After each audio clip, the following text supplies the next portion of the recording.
बिस्मिल्लाहिर्रहमानिर्रहीम। प्यारे बच्चों, आज 19 अप्रैल 2021 ईस्वी। तो आज छठी जमात की उर्दू सबक का नाम है हमारे सरसब्ज़ जंगल। तो इसका चूँकि हम कुछ हिस्सा पढ़ चुके हैं, अब सफ़ा नंबर 12 आप निकालेंगे। सफ़ा नंबर 12 पे जो पहला इक़्तिबास है वो मैं पढ़ने जा रहा हूँ। आप देखिए, ज़िंदा दरख्त अपनी जड़ों के ज़रिए पानी चूस कर उससे तने और शाखों से गुजारते हुए पत्तों तक पहुँचाते हैं, जहाँ से ये ज़्यादातर खारिज होकर पूरा हवा में मिल जाता है। ट्रांसपायरेशन से खारिज शुदा बखारात हवा की नमी में इजाफ़ा करके बारिशें और बर्फ़ बरसाने में मदद देते हैं। जंगल में पेड़ पौधों के घने झुंड हवा की रफ्तार को काफ़ी हद तक कम करते हैं। जंगल के फर्श पर आंधी की रफ्तार 2 से 3 किलोमीटर फ़ी घंटा से कभी भी तजावुज़ नहीं करनी चाहिए। पेड़ों के ऊपर से आंधी की रफ्तार कितनी ही ज़्यादा हो, पेड़ पौधे धूल के तूफ़ान को रोकते हैं, शोर की कसाफत को भी काफ़ी हद तक कम करते हैं। अगर जंगल ना होते तो हम तरह तरह के मौसमों से लुत्फ़ अंदोज़ नहीं होते और उनकी रंगारंगी से महरूम रहते। जंगलात की बदौलत हमारी रियासत के दरियाओं में साल भर पानी रहता है। तो बच्चों, ये था इक़्तिबास।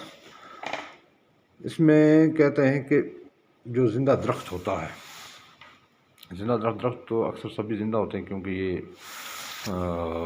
बड़े होते हैं, हिलते हैं, हरकत करते हैं, खाते पीते हैं जड़ों के ज़रिए से। तो कहते हैं ज़िंदा दरख्त जो होता है जड़ों के ज़रिए पानी चूस कर से अपने तनों और शाखों के से गुजारते हैं। कि जब ज़िंदा दरख्त उसको, आपको पता है कि उसकी जो जड़ें ज़मीन में होती हैं, ज़मीन के ज़रिए से वो मैदनियात पानी वगैरह अपनी ग़िज़ा ऊपर को लेते हैं।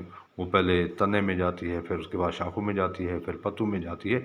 तो इसी तरह से पानी भी इसमें से जाते जाते तो पहले शाखों में, इसमें तने में, फिर शाखों में, फिर पत्तों में चला जाता है।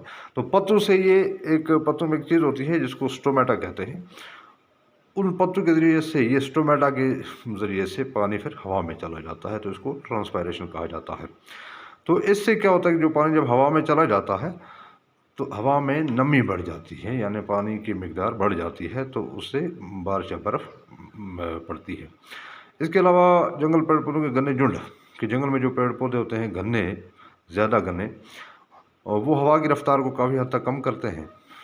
जंगल के फर्श पर आंधी की रफ्तार 2 से 3 किलोमीटर फ़ी घंटा से ज़्यादा नहीं करती। जहाँ अगर जंगल में जब आंधी आती है तो उसकी रफ्तार 2 से 3 किलोमीटर फ़ी घंटा, इससे ज़्यादा नहीं होती।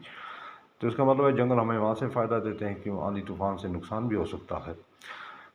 तो इसी तरह कहते हैं अगर जंगल ना होते तो मौसमों में कोई तब्दीली ना होती। इसलिए जंगलात की हमारी रियासत के दरियाओं में साल भर पानी रहता है, कि अगर जंगल ना होते तो पानी भी हमें ना मिलता। तो ये था इक़्तिबास। अब बच्चों आप देखें, बोर्ड पे कुछ अल्फाज और मानी हैं। नमी, पानी का मौजूद होना। फिर है कसरत, कसरत मतलब ज़्यादा होना। फिर है तजावुज़ करना, इसका मतलब बढ़ना। फिर कुछ अल्फाज और मुतज़ाद हैं, ज़िंदा, मुर्दा, खारिज, जज़ब, तजावुज़, घटाव, रोक लो, छोड़ना। तो पाँच सवाल, अम्ल तबख़ैर ट्रांसपायरेशन से क्या मुराद है? इसका जवाब है, दरख्तों के पत्तों से खारिज हुआ पानी जब हवा में चला जाता है और वहाँ बहारात यानी गैस की शक्ल अख्तियार कर लेता है, इस अमल को ट्रांसपायरेशन यानी अम्ल तबख़ैर कहते हैं। बच्चों आप ये सवाल भी याद करेंगे, अल्फाज माने भी, और साथ में इक़्तिबास को पढ़ेंगे भी। तो शुक्रिया, खुदा हाफ़िज़।